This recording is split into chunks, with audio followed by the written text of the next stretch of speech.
Você já se perguntou se o seu lugar, hoje, não é estratégico para um propósito maior que você? A história de Esther é o maior exemplo de que Deus coloca pessoas em posições de influência para momentos específicos de crise. Esther, originalmente chamada Hadassa, era uma jovem judia, órfã, criada por seu primo Mordecai após o exílio. Após a rainha Vasti ser deposta, Esther foi levada ao palácio do rei Assuero Xerxes na Pérsia. Ela se tornou a favorita e foi coroada rainha. Mas sob a instrução estrita de Mordecai, ela manteve sua identidade judaica em segredo. Essa é a primeira lição. Há momentos em que o silêncio e a prudência são mais estratégicos do que a revelação. Deus a estava plantando no lugar certo. O inimigo surge na figura de Amã, um nobre orgulhoso que subiu ao poder no palácio. Ele exigia que todos se curvassem diante dele. Mordecai,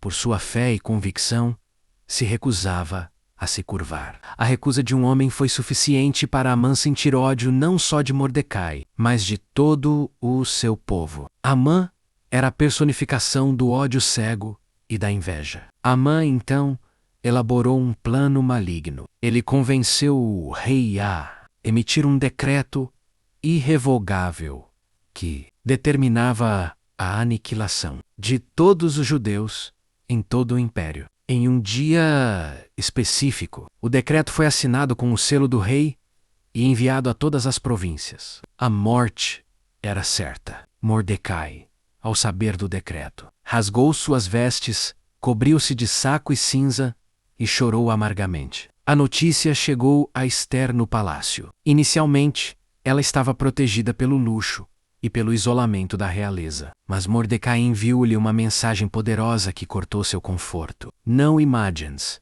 que por estares no palácio real, só tu escaparás entre todos os judeus. E a pergunta que mudaria a história: quem sabe se não foi para uma conjuntura como esta que foste elevada rainha? A mensagem de Mordecai era um chamado ao despertar. Esther percebeu que seu silêncio significaria sua própria destruição e a de seu povo. No entanto, havia um protocolo mortal. Qualquer um que se apresentasse ao rei sem ser chamado corria o risco de ser morto, a menos que o rei estendesse o cetro de ouro. Esther não era chamada pelo rei há 30 dias. Ela toma uma decisão de coragem absoluta e fé radical. Ela enviou a Mordecai a seguinte instrução: vai, ajunta a todos os judeus que se acham em Susã e jejuai por mim. E não comais nem bebais por 3 dias, nem de noite, nem de dia. Eu e as minhas moças também jejuaremos. Depois irei ter com o rei, ainda que seja contra a lei. E se eu perecer, pereci. Essa é a lição da entrega total. O sacrifício de si mesmo, pelo bem maior. A fé que salva não é a fé confortável, mas a fé disposta a pagar o preço. Após o jejum, Esther se vestiu com seus trajes reais e se apresentou ao rei. Ele estendeu o cetro de ouro. A primeira vitória. Em vez de fazer a acusação imediatamente, ela usou a estratégia de inteligência e paciência, convidando o rei e Amã para um banquete no dia seguinte. Ela preparou o cenário. No segundo banquete, Esther finalmente revela sua identidade e o plano genocida de Amã.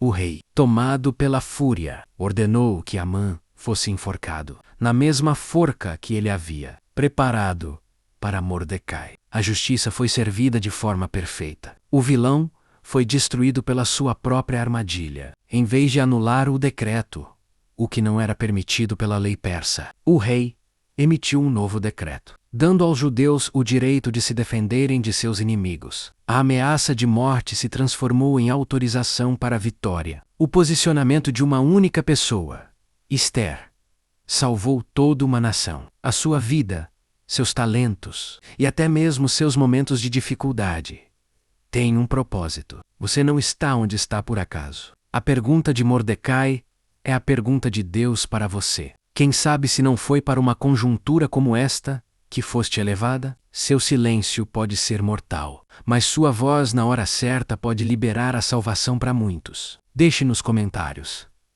qual é o seu decreto que você precisa anular hoje com a sua coragem E o seu jejum?